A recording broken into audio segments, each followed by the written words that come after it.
first staff meeting in our new Woodstock. Yay! Well, we have a bunch of new nurses, as you guys can see. From all of the slides scrolling, we've hired 28 new nurses since our last staff.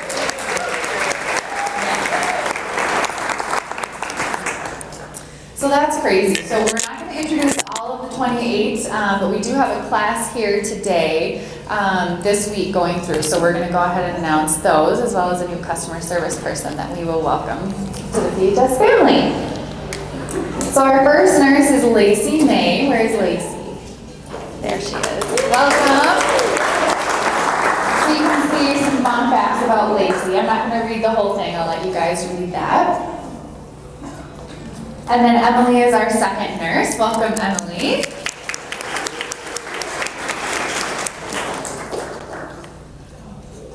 And then Michaela is also here. Hey, Michaela.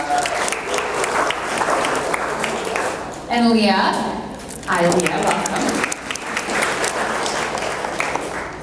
And then Monique. Are you here as well? Hey, Monique. Welcome. And then Abby. Where is Abby? Where's Abby? She's in customer service. So you probably have seen Abby. She started a couple of weeks ago. You've probably seen her walking around, and she's our new admissions gal. So be sure to say hi to Abby and all the other nurses as they're in the office this week.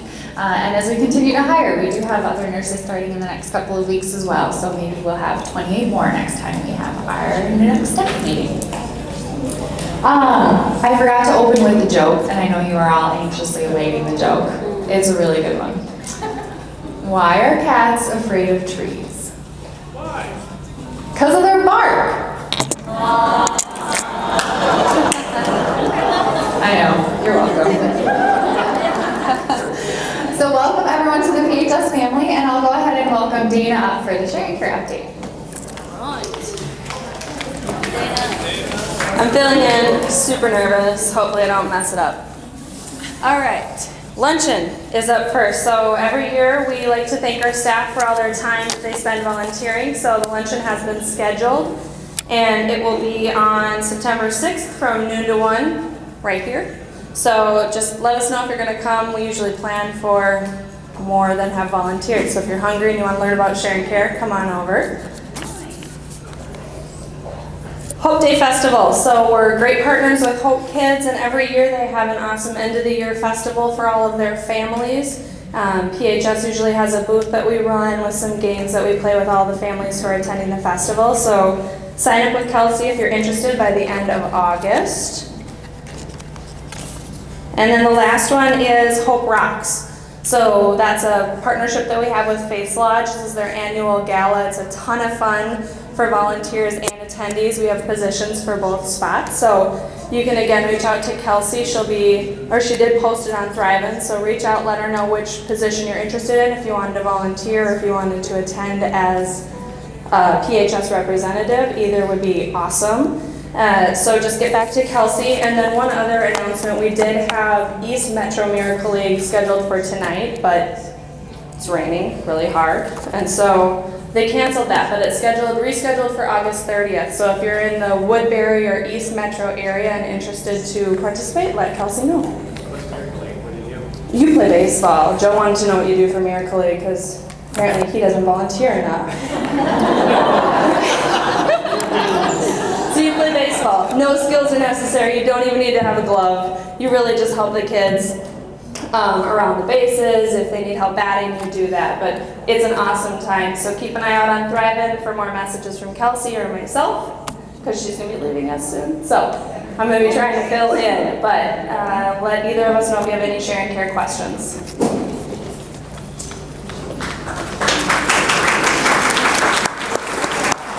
So what do you guys think? Pretty impressive. New Woodstock, right?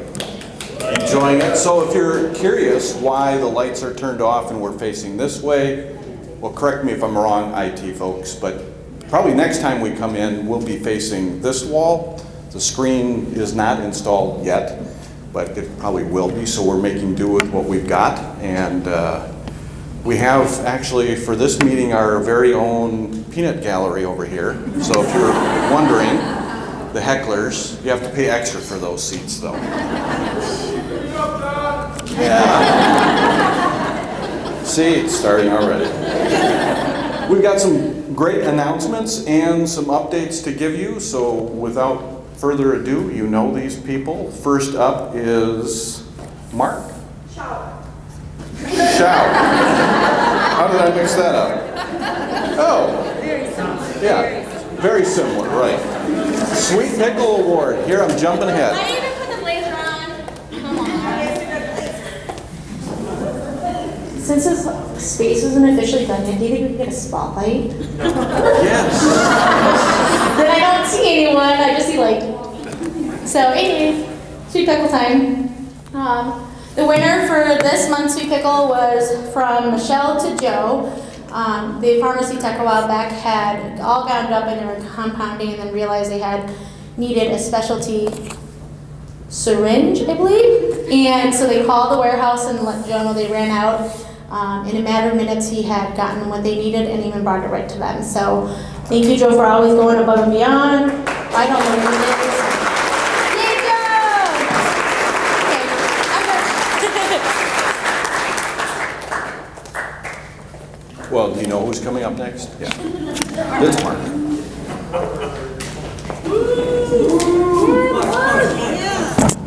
Keep it going. Come on. So I have a little announcement to make. Oh, we got a little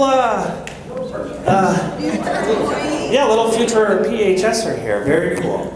All right. So I just have a quick announcement I'd like to make. We are starting some succession planning already for not the next person to retire, but the person after that. Can you guys guess who that is? Yes. And Schneider, come on up. You're the next one.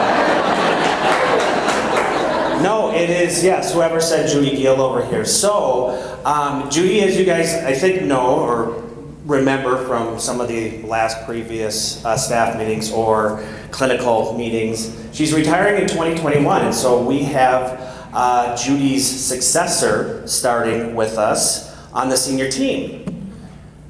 That person I'd like to announce is Becki Long.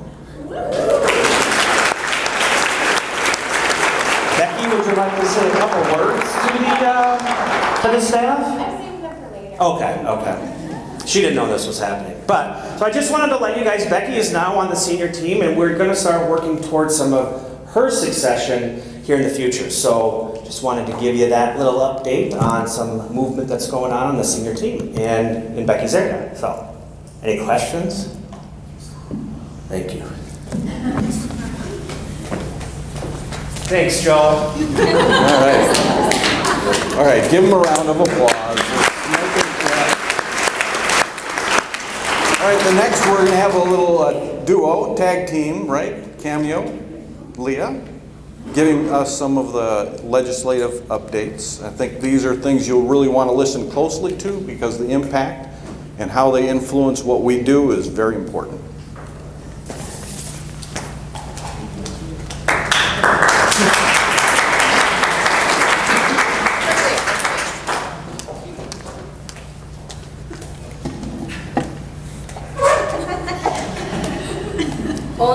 Just do it.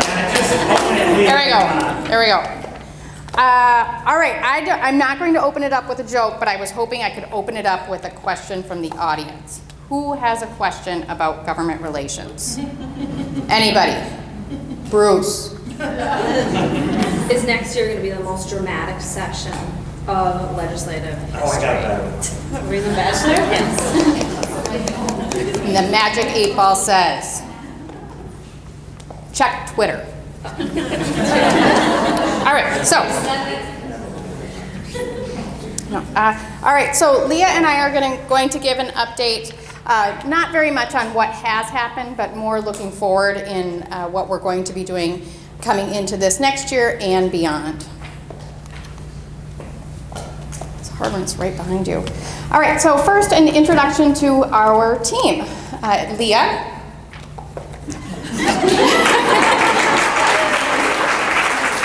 DJ is in the back over there. Myself, Susan Wingert, and then also a newer member of our team is our lobbying firm, which is Messerly & Kramer. Our lead lobbyist is James Clark. He will be coming into PHS to provide updates on a routine, although not yet scheduled basis, so you will see his face if you haven't seen it before, and they're great contributors to our team. And then as well, any number of people here seated in this room have helped us in the past and will help us in the future, so thank you for that.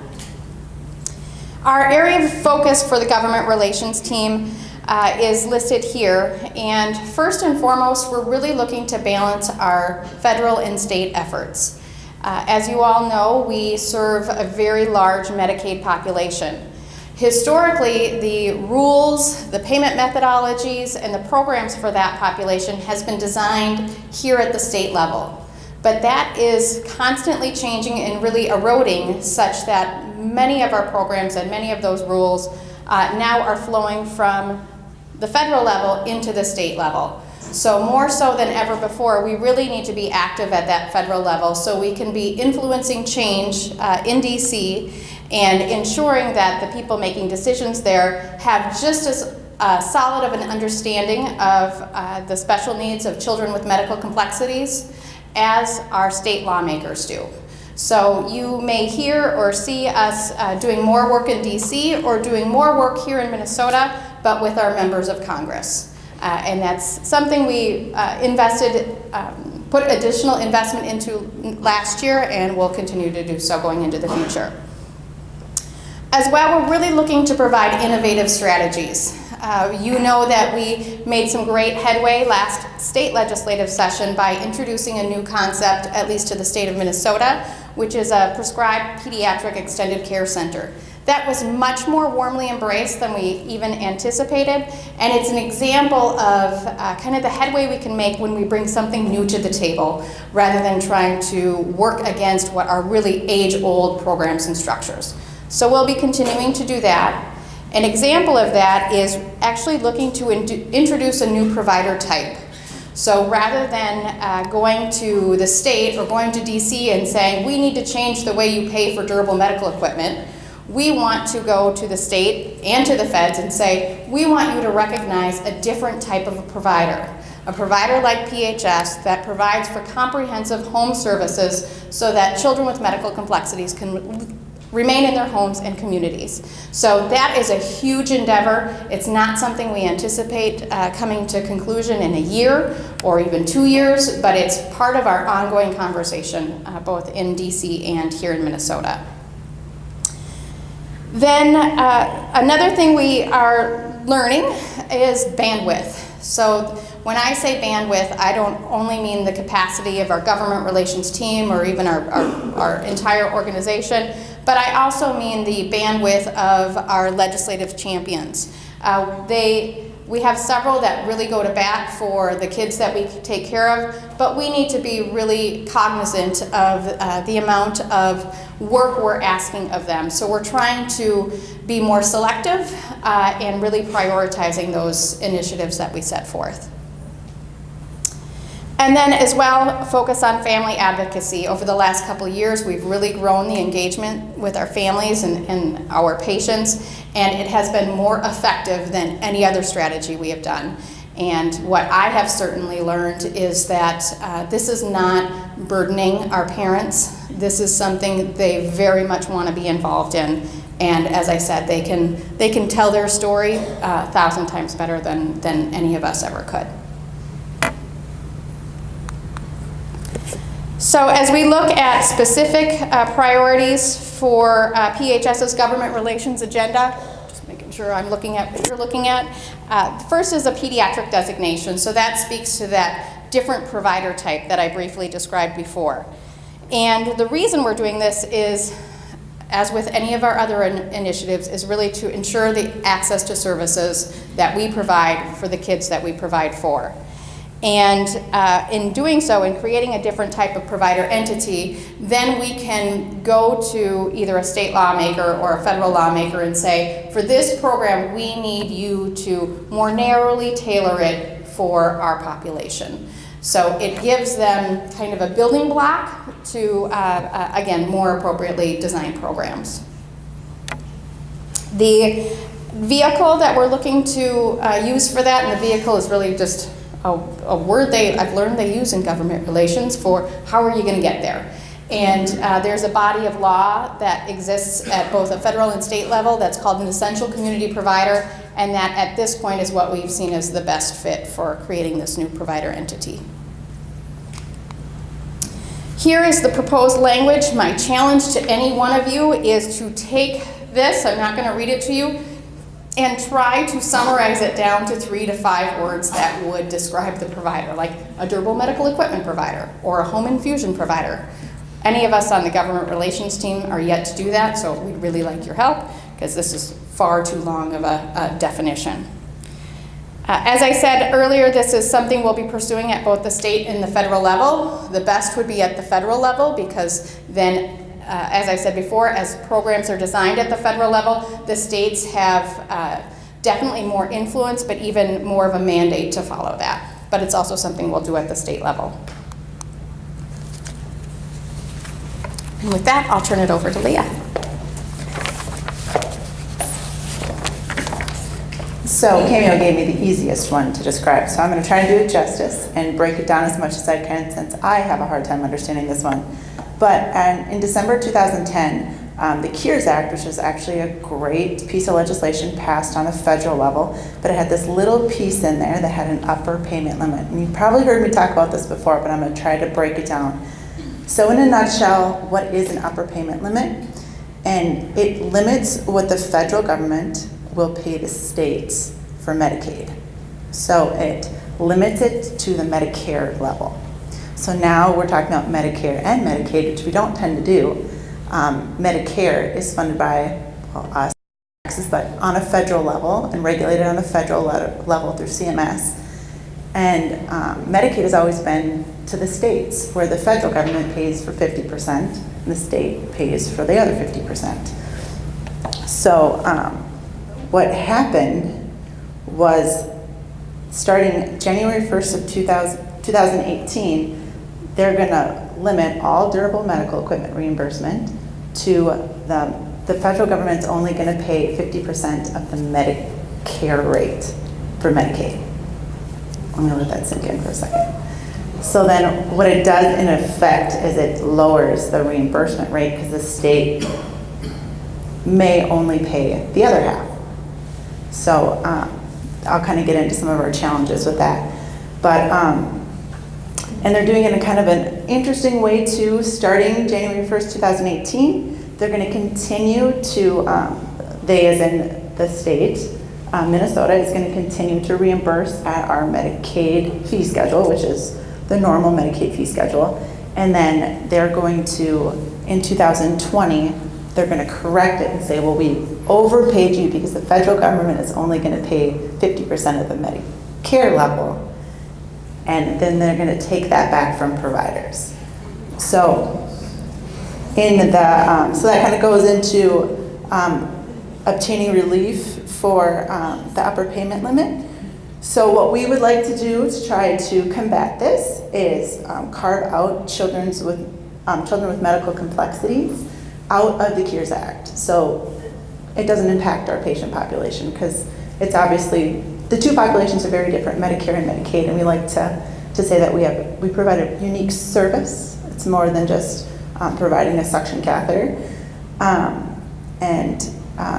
So that's one way that we're going to do that on both the federal and the state level. And then also we like to delay the effective date. This is something we're working with our congressional delegation on the federal level with trying to delay. This is something that's in their power.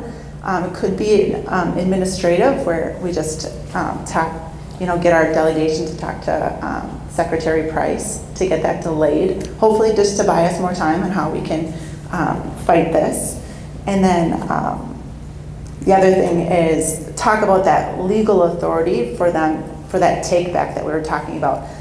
The legislation only really limits what the federal government can reimburse. It doesn't say that the state pays only that 50%. They can pay more. So that's sort of what we're working on. and talking with on a state level to try to get that figured out. So obviously the purpose is we provide a unique service and we want to ensure access to all of our patients for a very unique population. And then, like I kind of talked about, our strategies are administrative, working on a federal level, which Cameo talked about, we're doing a lot more of. Just trying to work with, Secretary Price to maybe get this done administratively, not through the normal process, so there's no comment, just kind of, they delay things all the time. And then if that doesn't work, then go through the regulatory process where we send a letter from our delegation talking about the harm to our patients, harm is in access, and then what the impact of this would be. And then if that doesn't work, then we're talking legislative, which I've kind of talked about, that pediatric carve-out on a state and a federal level. So the delay and the pediatric carve-out, we're working on a federal level, but we can also work on that state level with figuring out a pediatric designation where the state would make up the additional funds so it would equal the Medicaid fee schedule as what we have known it up until this point. So hopefully that wasn't too much. I don't see too much glazing going on, but it's really complex and it's hard to understand. It's hard to break it down too, because we've been talking about in a lot of different ways. So if you have any questions, please feel free. But I also wanted to talk a little bit more about the Pediatric Extended Care Center, which is something, oh, look at that. Okay, so last year we did pass the licensing portion of it and some of the, it's not necessarily policy, but it's in law, kind of what it's going to look like the facilities and stuff. And this next year, we're going to go back and look for reimbursement for that. With the ultimate goal of, we'd like to open up a PPAC, but really, like Cameo said, we're looking at that innovative way of addressing our workforce shortage and just getting the patients, getting the kids home, getting them out of the hospital, and giving some stabilities to the families so that they can bring their child to a daycare that's for medically complex kids, and then they can go to work and have that stability. So, and save the state a lot of money. And save the state, that's our selling point, yes. Save the state a lot of money, but really it's just to try to be creative about solving all of these problems. And then the audience, we're working on this on a state level. There's about 11 or 12 other states that do this, that already have PPACs, but we're trying to do it right. So, and then I also wanted to mention that there's a lunch and learn coming to kind of talk about what happened last session. There's just not enough time with all the things that happened. So keep an eye out for that. That's future governor Kurt Thompson? No. Joe. That was just the end of the session. He was done. All right. Again, any questions? Feel free to ask Cameo or myself. We brought the magic 8-ball. Can we ask the magic 8-ball question? No, I don't want to do that. But can I just add something just to kind of keep this, hopefully, I think, in perspective? Starting January 1st, 2018, we have to, we're going to be getting reimbursed our typical Medicaid rates, but we have to think about it as Medicare rates. And so we just really have to, because again, without maybe a lot of hard work on this government relations team and pounding the pavement down at the Capitol and then DC, we may not get this stuff and they may claw this stuff back. There's a high probability of it, and that is a huge dollar amount to this organization. So, but we've got great people doing that, so I'm very, no pressure, I know, I'm sorry. But we just have to kind of think that we're getting paid less than what we actually are getting paid. I know that's really kind of a weird concept, but there's still a good high probability that they can take that money back. So we're going to have to knuckle down a lot on some of the expenses and some of the really nice things that we want to do. But we're also trying to put some other things in place to kind of help replace some of that revenue. PPACs, some other opportunities as well. So I just want you guys to make sure you understand that. And if we say no to this or no to that, it's not because we don't want to. It's just because we want to continue to be able to protect the financial security of the organization. Is there certain product categories yeah. they're addressing it, or is it clear across the board? So for sure it'll be the competitively bid items or categories, product categories, and then it may be the entire Medicare fee schedule, which we do provide things that are just specific to Medicaid, and those won't be impacted, but it could potentially be. And that's another reason for the delay is we haven't had that full explanation. We got Kevin did, Cures Act, they want us to try this. And part of that, again, is these programs aren't designed for the type of service we provide or children with medical complexities. These are designed around a Medicare population requiring DME, like hospital beds and maybe some oxygen, but so they don't keep this in mind. So what we're trying to do is really advance the fact that pediatric home service or an agency like ours is not a DME company. You have to think of us as something different and then design the program to go along with it.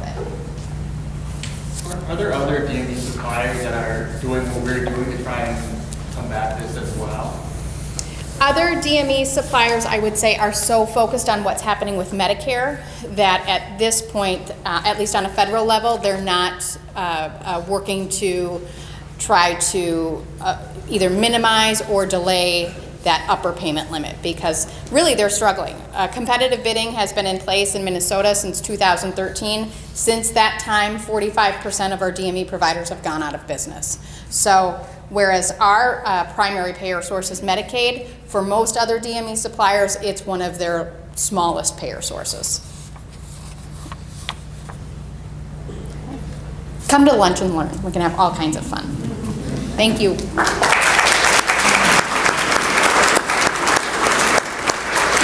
I hope as we bring some of the legislative updates that this really highlights how critical our efforts and our investment.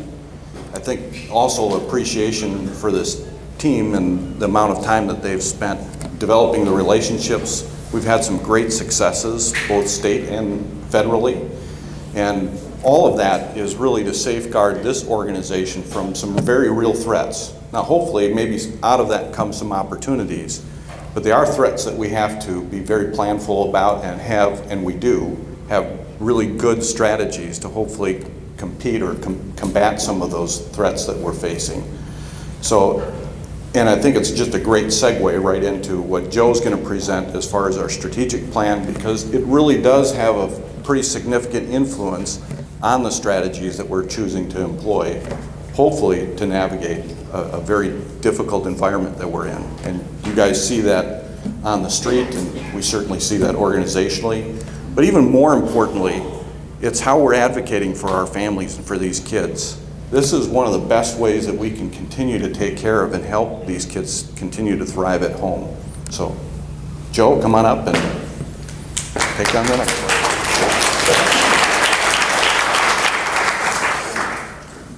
Hi, everybody. Can you hear when people are not talking into the microphone in the back? Lindy? Yeah? Steve? Walk around with it if you want to take it out of Okay. there. So, we have a lot of new employees, so I'm going to introduce myself. I'm Joe Dietlin. I'm the Chief Strategy Officer for Pediatric Home Service. That's us. My role is to focus on, I always say, keeping us growing and not screwing us up. So we have a fabulous culture here, and we want to preserve it. As Todd said, it's very apropos that I'm going right after Cameo and Leah, because what I'm talking about is exactly what they're talking about. Government relations laid out what they need to work on as far as these items are concerned, but there's a lot of work that the rest of us have to do in order to make these things a reality as well. So over the next couple of minutes, I'm going to talk about strategic planning, kind of the process and where we're at. Talk about WIGS. So people, WIGS, I think I cut out there for a second. That term's been thrown around a little bit over the last several months. So what the heck are people talking about? It's an odd word, so we'll get into that. We'll talk about the Pediatric Center of Excellence, which is very similar to what Cameo and Leah were talking about, but a little more branded. And then the Prescribed Pediatric Extended Care Centers, which I'm going to call the PPECs. And then please, any Q&A that you guys want to have, we can certainly do it. So strategic planning. So we're in the middle of it right now for fiscal year 18. That starts on October 1st. This started this year with some great training that Jason and Todd brought to the table for the management team. So the great leaders, great teams, great results training from Covey. It was kind of a mashup or greatest hits of the Covey trainings. Everybody spent a couple of days going through this, and it really focused on zeroing in on what you really need to do. So what's your job? What do you do for the company? What really valuable things do you bring in your role? So step back, take a minute, get away from the million emails that you get on a daily basis or the million calls that you get on a daily basis, and really think about it. And so we took that time and had the opportunity to develop those things for each one of our departments and think that through based on really zeroing in on how does PHS serve our patients and how do we bring value to the community. So the strategic planning process started a little bit earlier this year with that training. We didn't necessarily tell everybody that it was part of strategic planning. It was quite sneaky, but it really led into the strategic planning process. So formally, the process kicked off in April, which is when it always kicks off with our senior team offsite with long-range planning. And then we zeroed in on our wildly important goals, which is the WIGS, which I'll talk about exactly what they are in a second. But we zeroed in on what those things are. And then the department level planning, so the managers working on departmental assessments. I'm sure many people in the room contributed to those. Actually, just earlier today, we finished up presentations by managers on departmental level plans and goals. And then over the next couple of weeks, we'll bring it all together in order to get our budget and our specific plans set for 2018. So finish line is typically mid-September when we sit down with Susan and go through the plan and talk about where we're right and where we're wrong. That's where you're at or where we're at right now in strategic planning. So what's a WIG? Here we go. So the wildly important goal, that's what WIG stands for. And really the concept is that on a daily basis, you probably spend about 80% of your time just doing what your job is, kind of cranking out the widgets, right? So whatever your job is, Tiffany, you're going out and giving visits and taking care of those patients, right? So 80% of your time is spent on whatever that your specific job to crank out the widget is, but 20% of that time, approximately, is discretionary. So where should you spend that time? You've got the opportunity to really step back and say, how do I bring the most value? And what is the most valuable thing that I can be doing to move things along? So the idea of a WIG is to say for the organization, and then on down the chain, what are the most important things where each one of us should spend our 20%? And let's be really clear about that, because 20%, if you think about it, it's one day, right? It's a decent amount of time. In a week, it's 8 hours. It's really time that we can spend to move PHS forward. So in the past, what's different about this is in the past, we've really said, from a strategic plan standpoint, we got a bunch of goals. I think this year, we really tried to get focused and we came away with 9 or 10 or something along those lines. But this time we're really saying it's really important. We're at a crossroads, as Mark was saying, and what Cameo and Leah were talking about. And we really need to be focused on getting things done that are going to move the ball and put us in the best position to continue to thrive. So, what are those things? Well, so Cameo and Leah talked about, they used different words, but they talked about the Pediatric Center of Excellence. They talked about the designation, which is really one part of the Pediatric Center of Excellence. So I would say that we already are a Pediatric Center of Excellence. But when we go out to the marketplace and we talk to different folks, whether it's payers or providers, health system executives, community partners, kids, we talk very differently about ourselves. So sometimes we talk about ourselves as DME providers or home care providers. Sometimes we're a skilled nursing visit provider. But at the end of the day, we're not. And the reason that we do all these things under the same roof is because we believe that a comprehensive pediatric home care provider can provide higher quality outcomes than individually established providers of each one of these services. So the offering that we have, the whole, is greater than the sum of the parts. 1 + 1 = 3, isn't it cute? The Pediatric Center of Excellence is essentially saying we need to be recognized differently as a Pediatric Center of Excellence or a comprehensive home care provider because it allows us to have a different niche in the marketplace than just a DME provider or just a skilled nursing visit provider or any of those other things that we do and we do very well. So one of our WIGs is to become a Pediatric Center of Excellence. So part of a WIG is to say, what are we going for? And then specifically, how are we going to get there? So for our 2 WIGs that we have really specific outcomes that we want to achieve.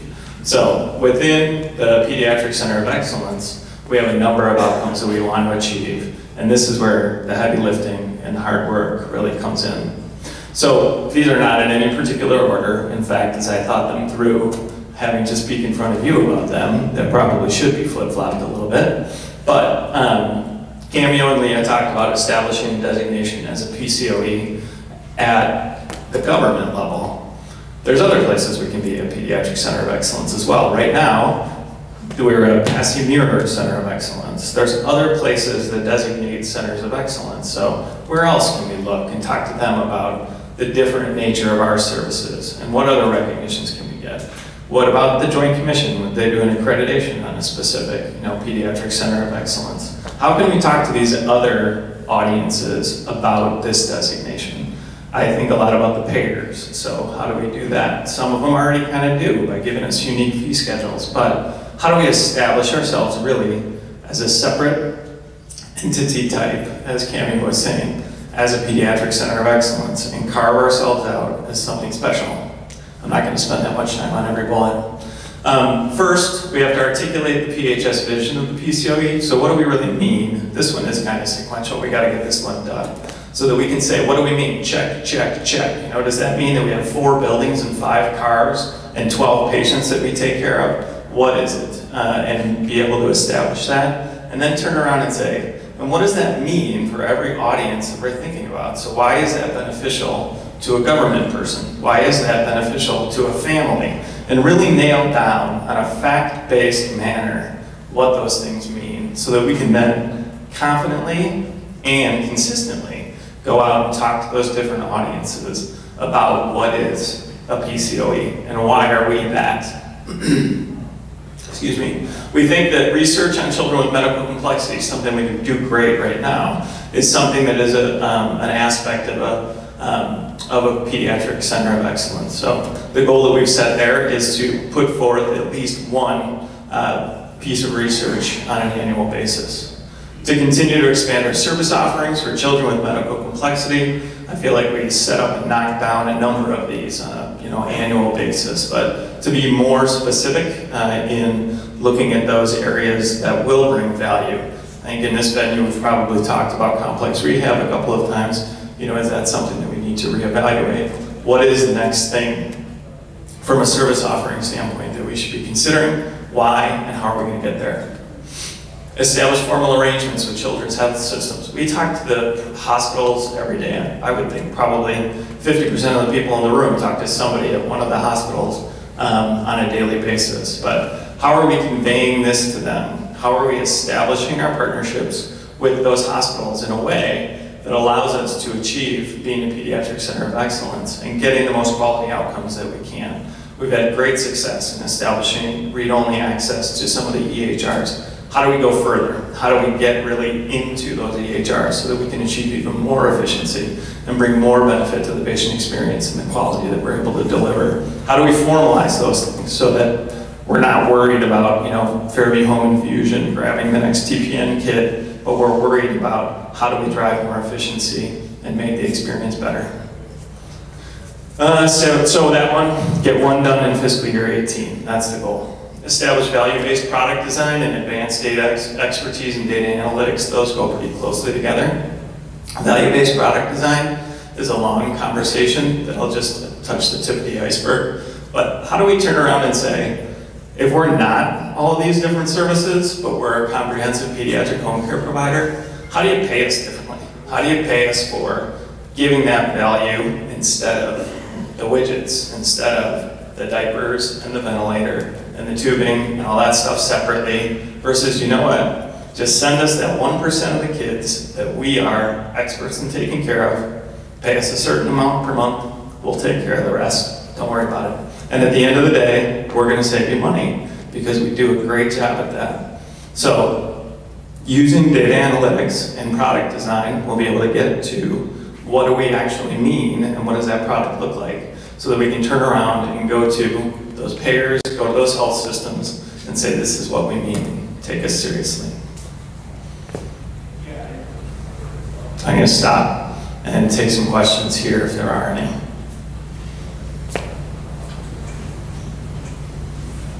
Is it too loud? Okay, next. The Prescribed Pediatric Extended Care Facility, PPECs. So we talked about this a couple of meetings ago. This is actually a picture of a PPEC, down in Louisville that we visited. That is awesome and very friendly.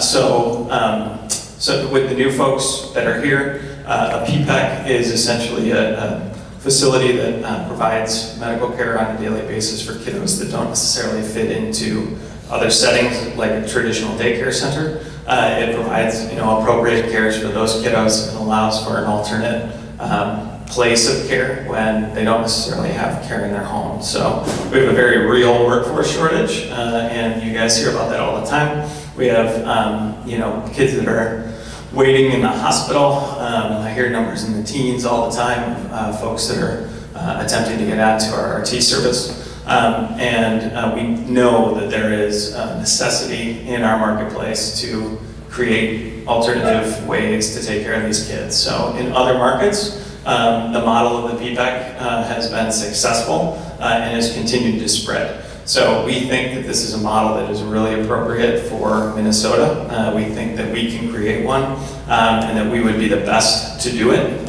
in this state because of who we are, a pediatric center of excellence, and that we would be able to do it in a cost-effective and quality manner. So one of our goals for this year is to create a PPEC. Leah and Cameo talked about the advances that we made at the legislative level. That's certainly the first step so that we can do it legally. But we also have other things that we need to get done. So why does the state have to pay for it? Why can't we have other payers pay for it? Can we talk to them about it? What about the licensing that we passed this year? We've got to work with the state in order to establish what are those guidelines and the specific policy to kind of take it from the law level, which is way up here, to the detail on the policy level. We need to get ready operationally. So let's say that the legislature says, yep, we want to pay for that, and we're going to start on July 1st. We want to be the first ones out of the gate to have a PPEC, because there are a bunch of companies around the country that I'm sure are aware that that law passed and are ready to jump in as well. So we want to have that first mover advantage and the brand recognition around having a PPEC in the Twin Cities first. So lots of work to be done as far as the PPEC operational readiness throughout the year so that we are ready as soon as we have the opportunity to get after it and get that baby opened up. So I think that I'm done and ready for questions. So fire away. I might be able to answer them. What are we going to name the PPEC? So the question in front here is, what are we going to name the PPEC? And we're going to do extensive market research, and no, we don't know what it is, but we'll take suggestions certainly. We're going to do a contest. Yeah, we'll have a contest. Go, Anthony, you've got a question back there. Is it going to be housed in this complex or somewhere in close proximity here? So Anthony's asking about the physical location of the PPEC, and that is to be determined. Right now we're doing kind of a geographical analysis of the Twin Cities to understand where we have the most concentration of kiddos that would make sense for a PPEC. And there's a couple of hot spots that we think would make sense. So we've not established a specific location, but there's lots of options based on markets that are mature. So the The markets that have had these first are Florida, Kentucky, and Delaware. So based on just looking at the populations of those states and kind of doing a rough analysis, there's probably room in the state of Minnesota for 6 to 10 facilities. So when we get to a mature market, when we know that this takes off, they'll probably be on your corner and your corner and your corner. But we'll have multiple locations. Great question. Maybe not Bemidji. Doreen. And who would staff it? What'd you say? I'm sorry. Who would staff it? Oh, the question is who would staff it. I'm sure everybody has trouble hearing Doreen.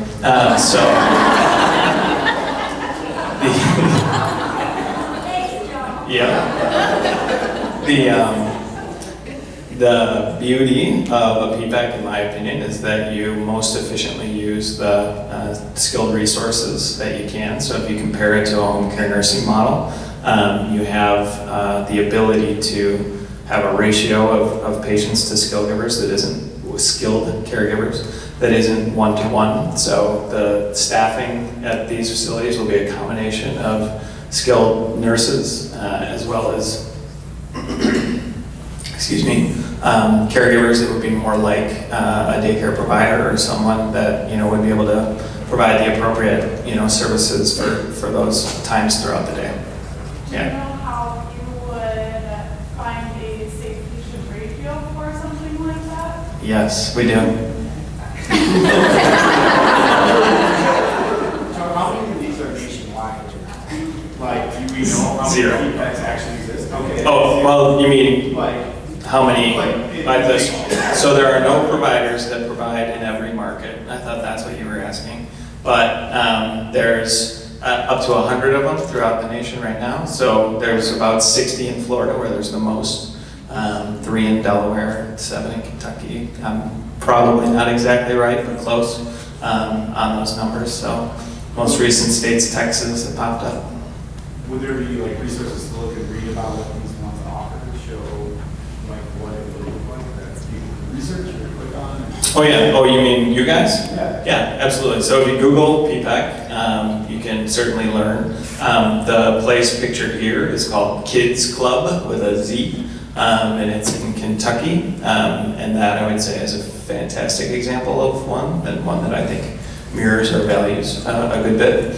But there's an association in Florida that you'll probably come across. It doesn't really seem worth its beans, but the Delaware facilities seem to be pretty quality too. So as you're browsing around, I think those are a couple to pop in on. We've had the opportunity to visit one in Milwaukee, one in Des Moines, and then this one in Louisville as well. Patrick. Do they get admitted like a school, so certain age ranges or certain amount of people are going to show up, or is it just kind of, if it's a day that you want to drop your kid off, you drop your kid off? So it would be much more like it's very much like nursing, like home care nursing, where you would be admitted, there'd be a plan of care. A lot of the questions that I get are on infection control and kiddos coming in on a daily basis, or infection prevention is what I'm supposed to say. Evaluating them on a daily basis in order to understand what their status is. But no, it's not a drop-in center by any means. It's a plan of care with an admission and a discharge. Anthony, you already had one. Other people had their hands up. Judy. Would that be a place where kids would come and go from school, or would this place be a place where kids aren't going to school at all? So yeah, it's a great question. So one of the things we've got to figure out this year is exactly the interaction with the education system. The other facilities that we've seen, kids do, kind of do before school and after school. I will we'll take just a couple more questions, Jenny, if that's okay with you. So a lot of times this is incorporated into their IEP. Minnesota has an extreme focus on making sure the kids are in the most appropriate place for their development. So we would, really get in line with that and figure out how to integrate with the school systems. Becki and I tomorrow morning have a meeting with a independent school district. Other folks may know what that is on learning, but we have certain school districts in Minnesota that kind of overlay local school districts that help to facilitate these exact things. So we're learning, but we we'll do exactly what we need to do to make sure those kiddos get everything that they can have. Joe, Yeah. are any of the other ones in other parts of the country, are they strictly during the day, or are there any 24/7? So I guess I can't answer that definitively, but the typical model, so the question is, are any of these 24-hour-a-day facilities? We haven't looked at them all, but what the typical model is 12 hours a day. And specifically here, the law that we got passed, 12 or 14, I can't remember where we landed, but it's the, conversational point is, this isn't a place where we're, warehousing kids, right? It's not an institution where you can put your kid to be cared for. It's a place that they can go for the day to get appropriate cares as an alternative to home care nursing.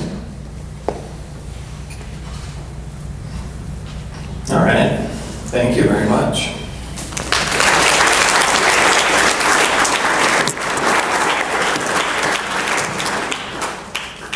Great questions. Thank you, Joe, for attempting to answer all those questions. But as you can see, the strategies we have are not only to combat and safeguard the organization from legislative threats, but really this could be a whole different and new stream of revenue for this organization. And I think it's pretty exciting. So I'm glad that you guys are engaged in asking those questions and thinking about that stuff. That's the character of this company. It's what I love about you guys as employees. So thank you. Next up, we have a little celebration, so we can make a really fun announcement. I'm thinking some of you might have heard the first, and then we're going to celebrate one of the long-term employees here. So next up, Carletta and Becki.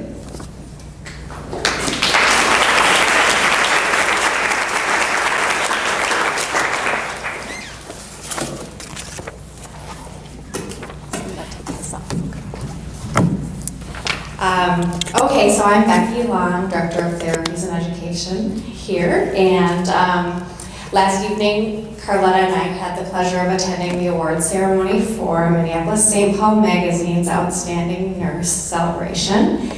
And as you can see on the first slide up here, we have last year's Children's Health winner, Durian Carson. So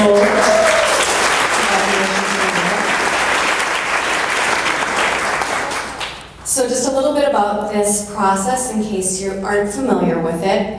Minneapolis-St. Paul. Yeah, we got one more nurse. Oh, there's Jessica. Sorry. Jessica Remenschneider. She's a home care nurse. Yeah. Thank you. Okay.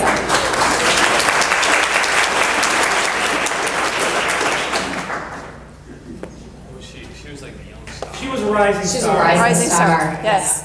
Okay, so yell it out. we put this together really quickly. The awards were last night. And so at any rate, this year there were 228 total nominations and 73 finalists within 16 categories. Nominations for each nurse were provided by potentially their employer, fellow co-workers, as well as patient and families. So the nominations were made stronger if they were by multiple individuals, and especially the patient's voice as well.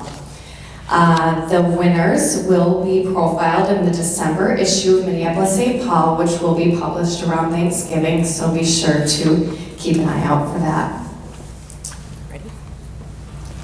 So one of our finalists in Children's Health was Michelle Curley. Where's Michelle?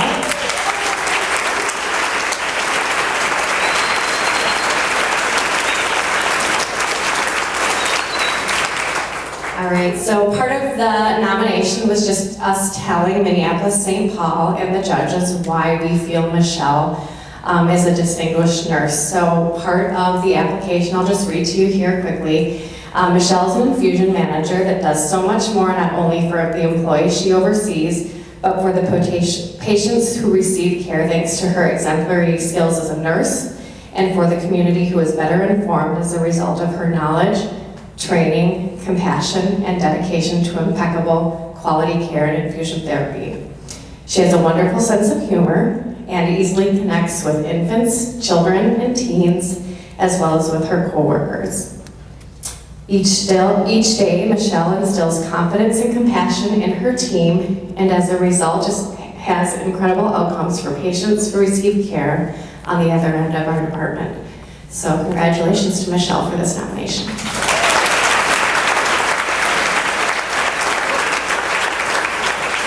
In case you guys want to know, this is Michelle's husband, Jack.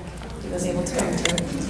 I'm Carletta Crawford for the new people, or I think everyone else knows me that's not new. I'm the Director of Nursing in our Home Care Department and our, God, I'm blanking, HHA, our SNV department. I know, I better get ready. I'm coming off a big vacation here, so. Anyway, we had a great night last night. It was really exciting. And I was able to nominate one of our case manager, Lindsey. If you guys don't know in HCN, our case managers manage anywhere from about 4 to 8 patients at a time. And not only the patients, but their families. And then also supervise about 20-some nurses out in the field too. So I also want to let you guys know that marketing helped us very much. I think it was Kelsey that helped us write these up. So we provide the very rough bones of the answers to their questions, and then Kelsey really pretties it up. So thank you. So when it comes to children's health, Lindsey is a shining star and a beacon of hope for our families and the home care nurses who care for them. As a constant advocate for the patients she cares for, her compassion, genuine concern, and continuous dedication help keep our patients at home with better outcomes and our families feeling well cared for. As a supervisor for a number of PHS home care nurses, she helps them feel empowered to help provide high quality care, valued for their contributions as well as their concerns, and confident in their role as a provider in a child's care plan. Just a little story about Lindsey. Recently, when this was written, a patient who Lindsey oversees as a case manager required hospitalization. The morning of her hospitalization, Lindsey and me, called the family to recommend that the patient be seen in the hospital, and I was very impressed with how Lindsey handled the situation and helped to keep the family calm despite a lot of anxiety surrounding the situation. To alleviate some of the family's stress, Lindsey stepped up to take charge and arrange for transportation of the patient to the hospital. This is a bed-bound adult patient that is very difficult to transport and really does not leave her home. So this was a huge undertaking. Because she is a considerate and empathetic nurse, Lindsey determined what worked best for their needs while also reaching the goal of getting the patient the care that she needed, and took the extra step of traveling to the hospital with them to support the patient, family, and the home care nurse that was working. Before leaving, Lindsey remembered small but impactful details of what makes her such an outstanding nurse, like grabbing snacks for the family to have during their inevitably long wait ahead. While the patient was in the emergency department, Lindsey played a crucial role in relaying medical updates on the patient to multiple providers, serving as a patient advocate and making sure the needs and concerns of the patient were communicated to the hospital staff. She was in the emergency department for quite some time before the patient was admitted to a floor, and Lindsey was a tireless supporter and resource for this family and the providers. Once on the floor, Lindsey made sure the patient was settled and had all equipment set up properly and that the family was comfortable before leaving.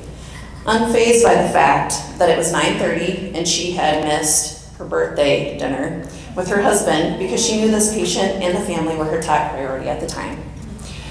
This is truly the type of nurse Lindsey is, and it's just one of the more recent examples of going above and beyond for her patients. Thank you.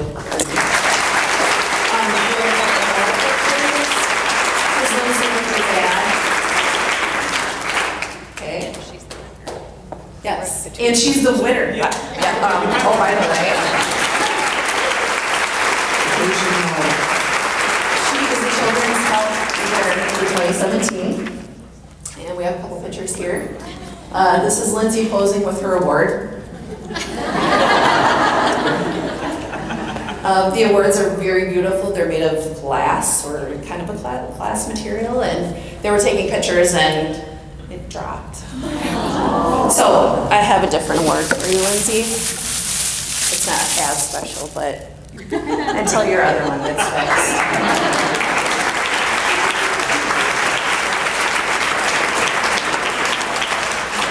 I think I'm still kind of on a high today. It was just a great moment to show our pride in PHS and the pride in our nurses. So thank you to management. Mark and Judy were there too. It's great to see management support the nursing community, and it was just a really good feel-good night. So thanks, everybody. Thanks, Lindsey.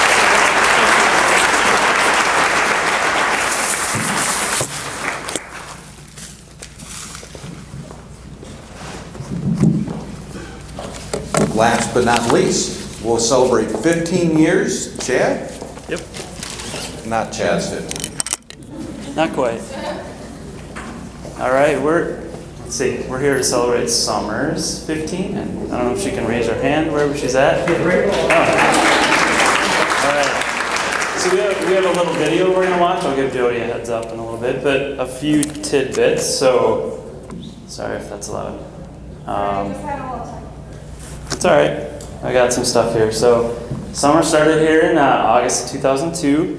Back then, the office looked quite a bit different. So, and for folks that weren't here at that time, there was no CPR Plus. We dabbled in Mesta and Fox Pro for people clinically that remember that. We definitely did not use Gmail, no Google Calendars. Clinically, the clinicians filled out working loads, and that kind of listed out our daily activities. Now we track all that in calendars. We used Microsoft Outlook, and we definitely did not have UltiPro. What Summer does for our department the last 15 years, she carries a high workload. She covers a lot of kids in the North Metro and kind of Northwest Wisconsin for us. She fills in as a coordinator. And she's just kind of a general, all-around go-to person in the department for questions or concerns. And let's see if we have the video ready or not.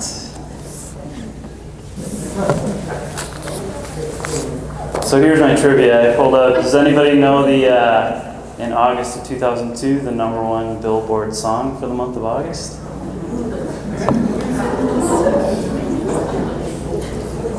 It's a Backstreet Boy. No, not Backstreet Boys. It was Dilemma by Nelly. All right. How about the #1 country song in August of 2002? I knew I needed some filler. We can't get into playing full screen, but we'll just have to make it. Okay.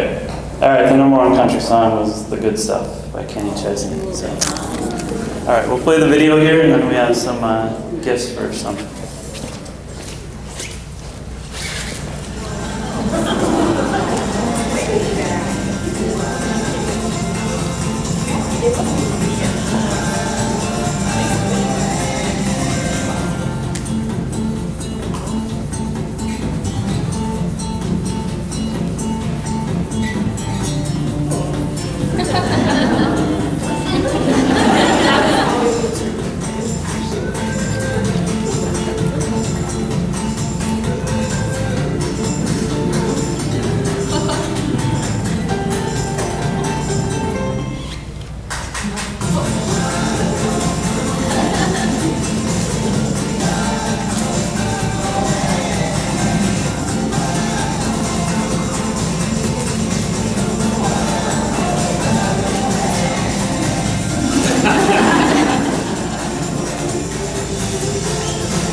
got Summer a few things here, a few of her favorite things. We got her some Dr. Pepper, some wasabi almonds, which I had no idea she liked. And most importantly, to fulfill the lunch trips to Chipotle, a little gift card there. And I think Mark has something for Summer as well. All right, Summer. Thank you.